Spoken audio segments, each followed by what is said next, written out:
Welcome to a special edition of Real Foot Forward, a West Tennessee podcast from Discovery Park of America in Union City, Tennessee. Today's episode is brought to you by First Choice Farm and Lawn. Welcome to Real Foot Forward, where we explore the history, the people, and the culture of our home in West Tennessee. I'm your host, Scott Williams. Okay, Zach, before I introduce today's very special guests, what's something you discovered this week at Discovery Park of America? It was a great week to discover many things at Discovery Park with the Military Expo, and I discovered that PT-17 Stearman up there was flown in here in 2013 before the park opened, and one just like it was flown all the time at the air base here in Union City, Tennessee.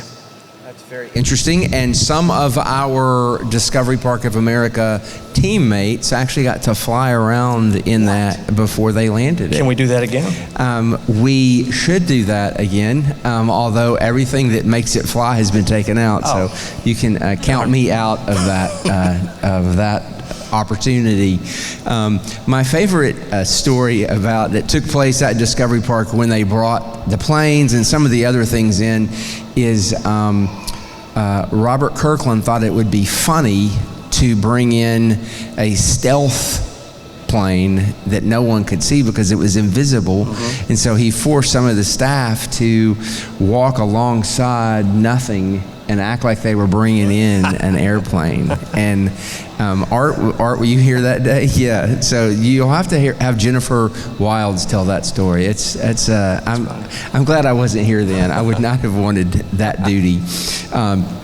This is our military event. Before we proceed with our special guests, if there's anybody here that is a veteran or active duty, will you stand and let us recognize you? I know there's some veterans in the audience. There we go. Let's give them a round of applause. We thank you for your service. Thank you, Zach. You're welcome. So our guests today are Doug and Ellie Wonacott. Ellie is a local teacher, and she's from this area, and she is a military spouse. She is the wife of Doug Wonacott. Doug is a decorated, retired Special Operations flight medic with over 2 decades of service in the U.S. Army. He enlisted in 2000, and he's completed 15 combat deployments across Iraq, Afghanistan, and the Philippines, earning 2 Distinguished Flying Crosses, a Bronze Star, and a Purple Heart after surviving a helicopter shoot-down in Iraq, which we're going to talk about. Doug was the Regiment Senior Medic for the 160th Special Operations Aviation Regiment, Airborne, commonly known as the 160th SOAR, or the Night Stalkers, the elite aviation unit of the U.S. Army Special Operations Command.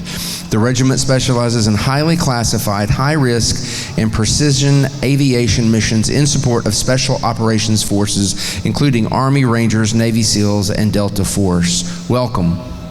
Thank you. That is quite the bio. I had to definitely read that because there's a lot there. Thank you for your service, and thank you for your service as a military spouse as well.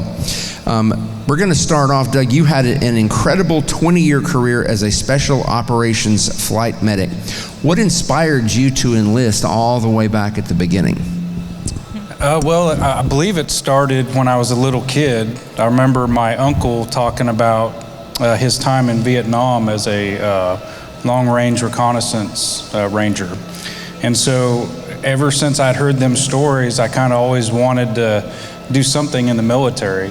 And that's my first memories of wanting to join the military. Both my grandfathers were in World War II. My dad was a Marine in Vietnam. My uncle was in the Army. And so it was kind of like a traditional thing. So for folks listening and those in the audience, what does one do when you're? I'm assuming, was it in high school or college, or how did you get the ball rolling joining the military? Well, this is interesting. So I actually joined the Navy when I was 18. My dad wouldn't let me join the Army, and so out of rebellion, I was like, I'm going in the Navy. So I joined the Navy, and I was the worst sailor that I think the Navy has ever experienced. I did about 13 months, and then Clinton signed the reduction in force bill in '94. And I remember being on the ship, and they said, who wants out? Because I needed to get rid of, personnel. Man, I couldn't get my hand up fast enough. And so I got out of the Navy. I went back to Northern California, my hometown, did a little bit of college, did a little bit of volunteer firefighting, and then in 2000, I was like, man, I need to do something else. I still had that drive to be in the military. I couldn't get a job as a full-time fireman, and so I just went into the recruiter on a Wednesday and said, look, sign me up, and the rest is history. And I'm assuming, is it similar now? There are recruitment offices in most counties and in most regions. Yep, and it's the same, and you just go in and they take you away. Now, what year did you guys get married? 2005. Okay, so you were already in the military. I was already active, yes. And so did you have any second thoughts about marrying someone in the military? Oh, not at all. You were full no, into it it. was an Or it was honor. just because he was so special? Yes, it was an honor. Excellent. And he was cute. Yeah, that's great. Very nice.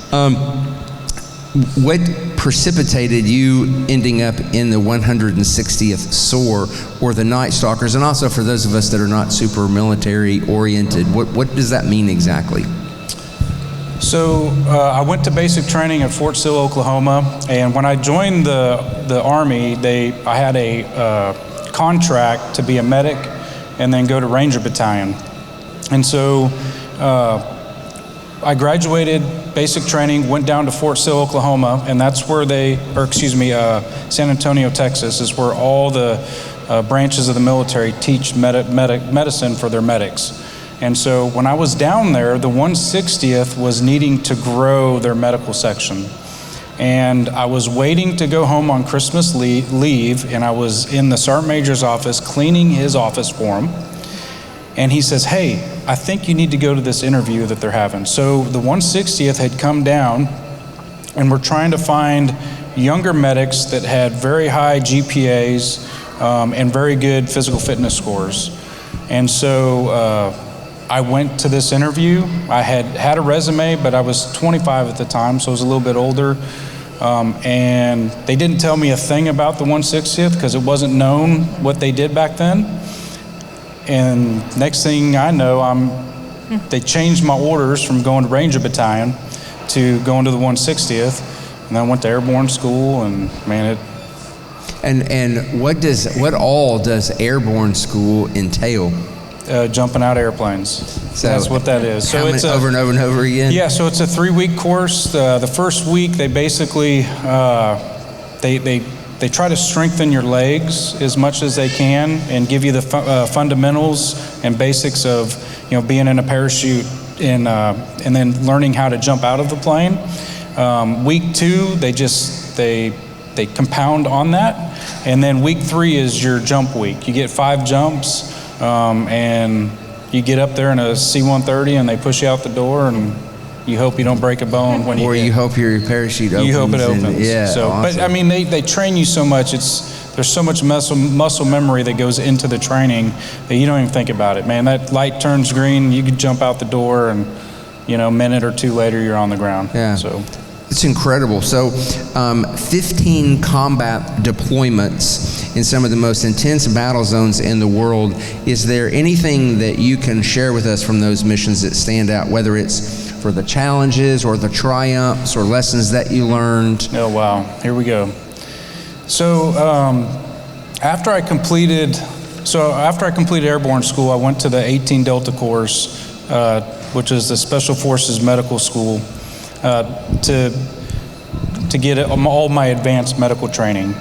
From there, the 160th brought me back to Fort Campbell, and they sent me to Korea, South Korea. We had 8 Chinooks over there to help with GWAT, which is the Global War on Terror. And there was 2 American hostages down in the Philippines. They were missionaries. The last name was the Birminghams. And so they sent us down to the Philippines to work with 1st Special Forces Group and the Filipino Special Forces to train them up. And we were down there for 6 months. At the end of the 6 months, we finally did the raid on one of the islands down there against a group called the I believe it was the Abu Sayyaf was the terrorist organization that had them. Unfortunately, he was killed during the raid. But we brought her back. She was repatriated in the Philippines and then back in the United States. And I think to this day, she still continues to do mission work for Christ. And so we lost, during not that mission, but the train up to that mission, we lost a Chinook over there. We had 10 guys killed. So that was my first experience to, one, combat, and two, just losing friends over there. And then, then they brought me back to Fort Campbell. We were getting ready for Operation Iraqi Freedom in 2003. We ended up in a place called RR Saudi Arabia, and that is where we staged out of for the invasion of Iraq. You had forces down in Kuwait, you had forces up in Jordan, but we did all of our stuff in Western Iraq, the task force that I was assigned to. My first real eye-opener to heavy combat was April 3rd of 2003. I was in a Chinook, and we were sleeping. It was middle of the day, and we got a call out for a Ranger that had been hit with shrapnel on what's called the Haditha Dam.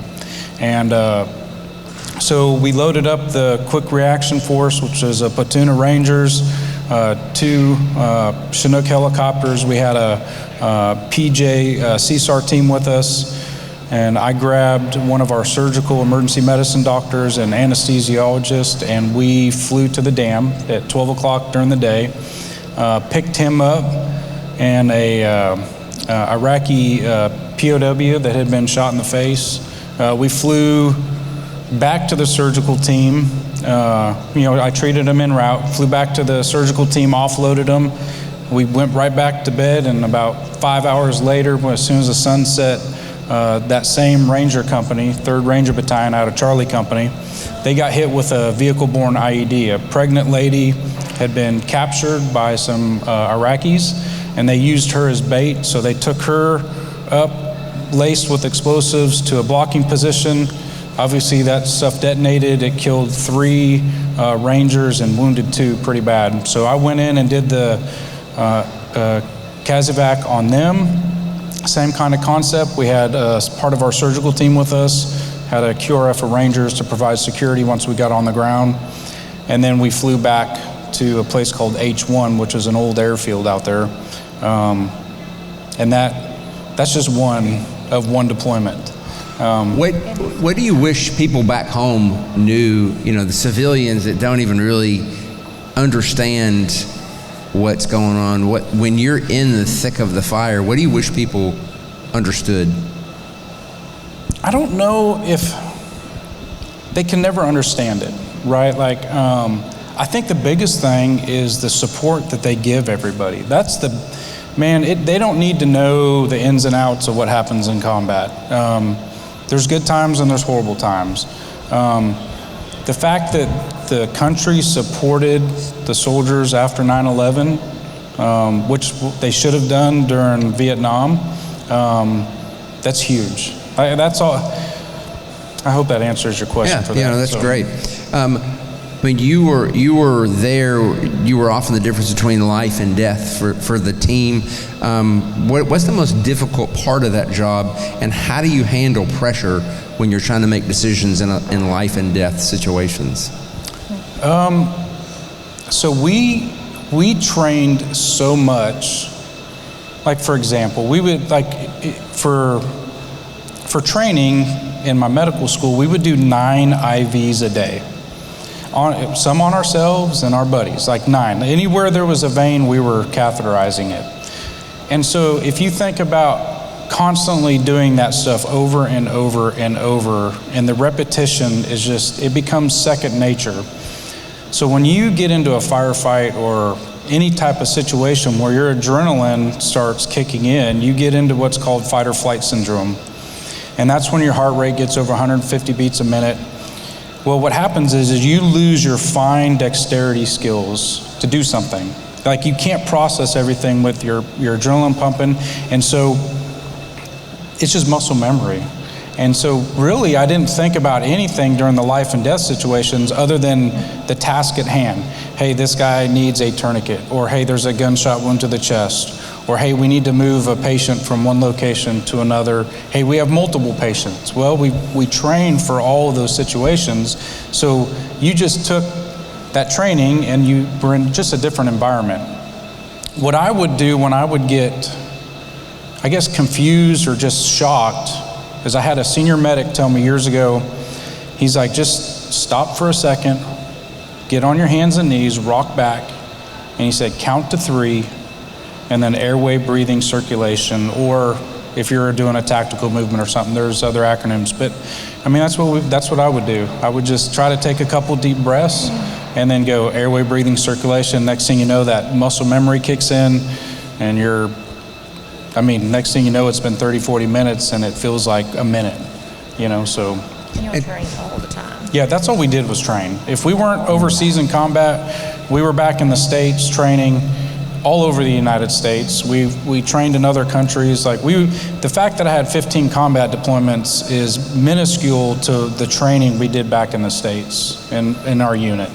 We're going to talk about mental health in a minute, but before it leaves my mind, I want to find out what is the perspective like when you're doing that so much and it's so intense, and then you come home and your problems are the oil needs changing, or you have a flat tire, or do things seem, the rest of us run around like a chicken with our heads cut off when something minor happens. Does it impact your day-to-day, even probably now? I think so. When you were over there, when I was over there, we would rotate home. They called rotations. Well, it would be 24 hours from the time I was in combat in a helicopter, taking patients to the cache, to being back at Fort Campbell. It'd be 24 hours. And so to go from that adrenaline rush to the base getting mortared all the time or going on missions, there was a whole lot of self-medication that happened. And so it really, I don't know, Ellie could probably speak more to it than I could, but man, I was just wide open, all the time. I would get home and I needed to feed the adrenaline. And how did I feed it? Well, hunting, or maybe some partying, or you name it, driving fast, getting on a four-wheeler, and it was. Now, as far as public, at first the public didn't bug me, but the more I went over and the more I came home, the more I got irritated with other people, crowds, and what I perceived as ignorance or stupidity. But it was just because I was having to deal with stuff that I'd seen overseas. I hope that answered. Yeah. Let's hand Ellie the microphone. And what's it like when you're over here working? You've got kids. You're trying to keep your life together, and your spouse is deployed. How did you stay sane? I really didn't think anything of it. We met, and 4 months later he deployed. So we actually only had, I think, 5 physical, face-to-face dates before he proposed and we got married. And we were never together more than 2 months at a time until after he got shot down. So I didn't know any different. Yeah, wow. I just worked and paid the bills and fixed things that broke. And did you come back here, or were you at a base? No, we lived over there. No, we lived in outside Clarksville. Okay. So, but I've always been independent anyways, so I don't mind. I've got my faith in Jesus, and there was a ladies' prayer group on the compound that we would go meet at every Thursday and have prayer group, and they offered free childcare. So, but now, how about when he came home full time? That must have been there was a an change. adjustment because it was from being a single parent, a single person, taking care of everything, and then trying to turn over some of the responsibilities. But we made it work. But he was never home for more than usually 2 weeks at a time. What is your advice to any military spouses who might be listening you know, you guys cracked the code now all these years later. What suggestions do you have for folks listening? It's an honor to be a military spouse. Support them no matter what. There's going to be good times. There's going to be really bad times. But if you just remain focused on why you married each other, communicate, give and take, then you can make it work. Excellent. So tell us. You can hand the microphone back to him now. So tell us of any, you know, really major things that happened to you over there that we might have heard about in the news that you're comfortable talking about. I was blessed to be a part of the capture of Saddam. Myself and Mark Green, who is now Congressman Mark Green. Mark was my battalion surgeon at the time. And he and I worked from the beginning of the Iraq, March of 03 until I think May of 03, he and I were together in Iraq. And we provided the medical coverage for the ground force that went in and got him. And then for 2 weeks after that, I ended up, you know, the government has certain ways of doing things that I don't really, well, anyway. So they thought that Saddam needed to have a doctor and 2 medics with him 24/7. And that was a pain in the rear because... So you were one of those? Oh, absolutely. At first it was super cool, but then it became a pain. And what did he do while you were there? He just sat on a cot. He just sat? Yeah, it was a small room. We had a table where we would sit, and then he had a cot, and there was a clock. So we got crafty. So I've talked to Mark. Mark doesn't mind that I throw his name out there. I talked to him earlier this week. So me and the senior medic, I'll leave his name out of it, we thought we would be really smart and bring the interpreter in and try to get Saddam to get us a get out of jail free card, like you see in the game Monopoly, in case he ever became in power again, that we could use that card. Like, we were just messing around, right? Like, when he would pray, we'd face him west instead of east. Like, the guy was evil. Like, he was pure. The man was an evil. His kids were evil. And so I had no sympathy for the man. The things that he did over there to I don't know what the right word is, the population of Iraq, I mean, those poor individuals suffered under him drastically. And so what we didn't know when we were trying to get him to sign this get out of jail free card, that a certain agency had a camera and a microphone up in the vent. So the next, 2 mornings go by, and we get a call from our colonel, and he is not happy with us. And he's like, "You guys..." Oh, that's our Become a Member Today advertisement. Gotcha. Everyone become a member today. I thought someone was asking a question. So anyway, yeah, it was the CIA listening. That's what it was. Somebody was interrupting your story. Yeah. So anyway, so we end up going over to the facility where he was being held at in Baghdad, and a gentleman that we had only seen in civilian clothes now had an Air Force uniform on, a lieutenant colonel. And they had this TV monitor, and there's me and the other medic with the interpreter, like, it's being shown to us. And my senior medic told me, "Don't say a word," and I didn't. They were asking us, "Hey, why were you guys doing this?" And my senior medic goes, "That was not us." Like, deny, counter deny, the whole time. And so that's kind of an interesting story. You just admitted it now, so it's... yeah, it's all right. Yeah. It's been 22 water under the bridge. We're good. Do you still have it? To get out of jail free card? No, he never would do it. Oh, okay. He wouldn't do it. Okay. So, yeah, I do have his knife. So when they pulled him out of the hole, they gather all this stuff for intelligence. And so, of course, they had to put that on our helicopters, and we're, being on the helicopter all the time, you don't get any of the goodies. And so I acquired a knife. A couple of the crew chiefs acquired the sandals he was wearing as war mementos or trophies, whatever you want to call them. And so Yeah, I've got This is that. probably a dumb question. Of course, back then we didn't have built-in cameras in our phones.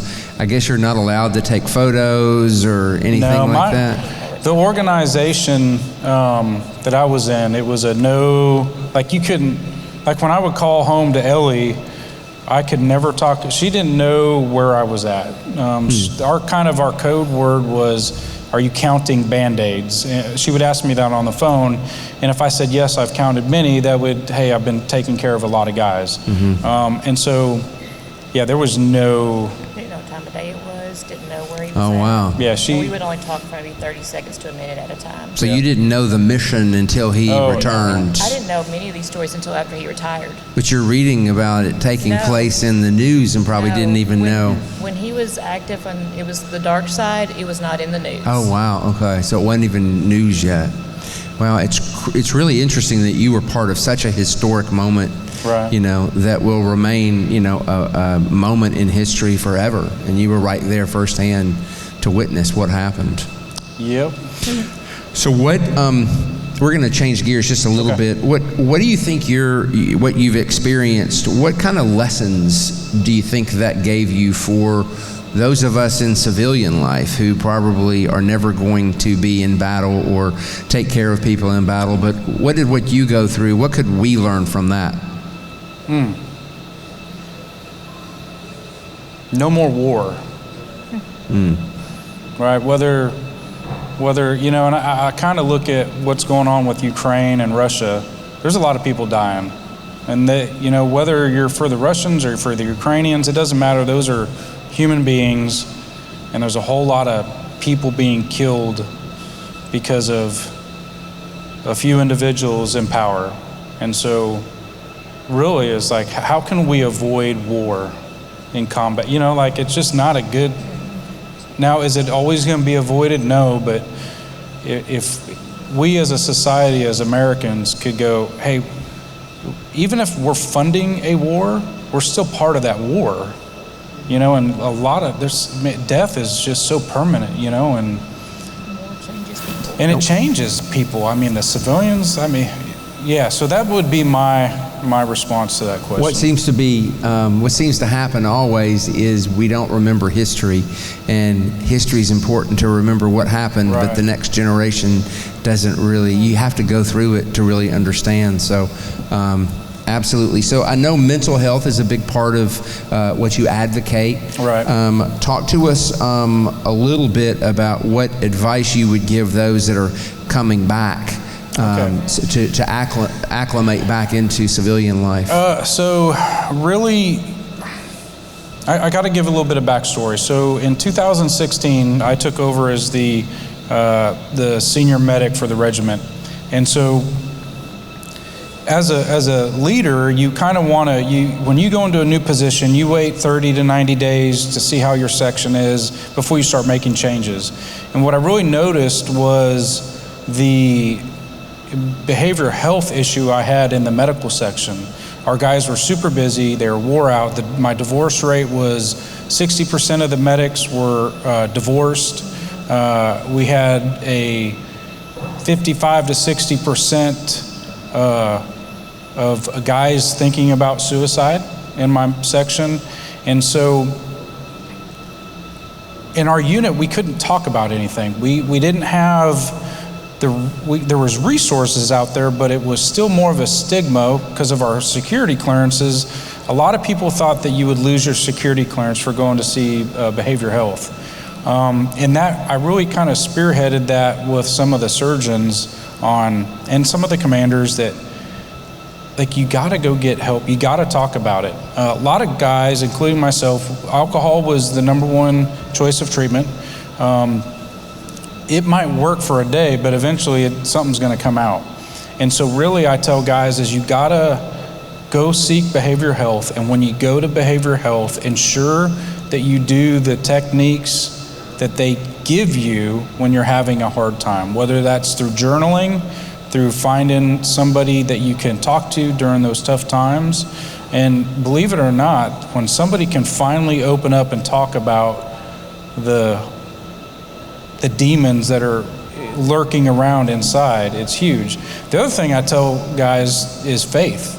You know, like, especially the medics. We saw a lot of death. We saw a lot of guys transition from life to death.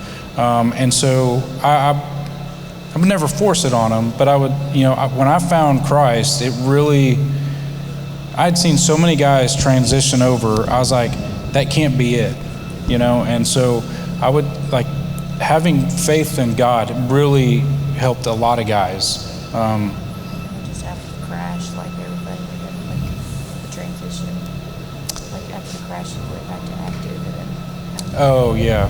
So, like, what are you talking about? Like just how you dealt, like you went back and you just powered through, and then like guys do it so much. Yeah. So when I got shot down in 2007, I wanted to get back in the fight right away. But they made me. I couldn't. I had injured my back real bad. I had a pretty bad head injury, and so I should have got help then. I probably should have got help a lot sooner. I had all the signs, and there was a lot of us that had the signs of PTSD, whatever you want to call it. Just being exposed to a lot of bad combat and trauma. And so really is my recommendation to guys is go get help. I think everyone I've ever talked to that has been through a lot of bad stuff, they've all thought about suicide, every one of them. It's getting them to talk about it that truly helps. Now, one of the tools that you use is here with us on stage for Correct. folks that are listening and are not here. It's Delta, your service dog. How did you first come upon the idea of a service dog, and were you resistant to the idea? Awesome. He's handing the mic to Ellie. Yeah, he was completely against the idea. In his career and just his personality, they don't do anything to have any attention drawn to them.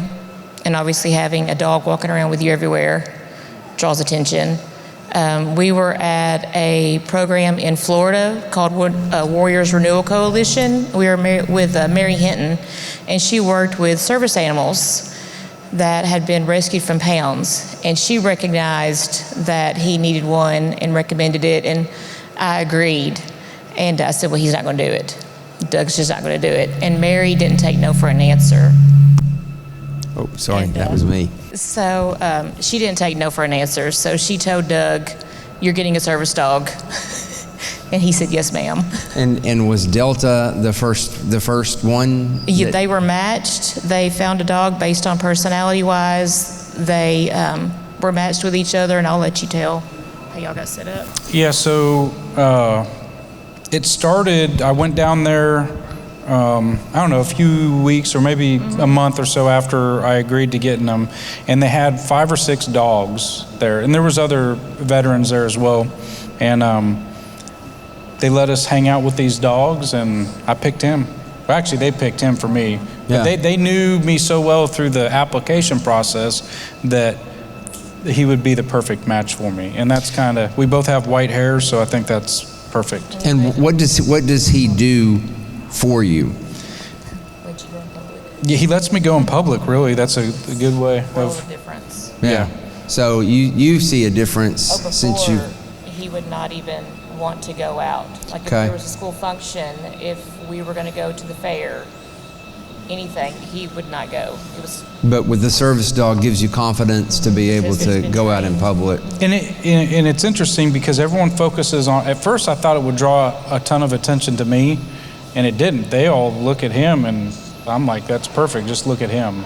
So it was a tough adjustment, but now I'm so used to it, Yeah. so. he alerts to you, and Yeah, he is trained to alert with anxiety, anger. He and I have got such a strong bond. He just knows. I'm actually very calm right now, believe it or not. And so if I was getting real anxious, he'd be probably the first one to get up and just. He likes to bite your hand to kind of get your attention. Yeah. So for those of us that encounter service dogs, Right. Are we supposed to run up and play play fetch with them? No, you're not. And I understand people have a hard time. My biggest advice would be ask the handler or the person with the service dog if you can pet them. If they say no, don't get upset. You know, some of the dogs can't handle the interaction with other people. They need to stay focused on the person that they're with. I'm fortunate enough that Delta has got such a good demeanor that I can allow him to go let other people pet him. But some people, they just feel the need that they have to touch them, and then they get a little upset when I tell them to back off. So just be respectful of the dog, because the dog's there for a reason. Yeah, he's working, and you wouldn't do that to a police canine, so don't do it to somebody else that's got one. You have another dog as well. I love dogs, so I'm just curious, what is the difference at home in the way your other dog, your non-professional dog behaves, and how you treat your versus how you treat your service animal? Well, I mean, our just Sadie, she's a golden retriever. She's just your typical dog.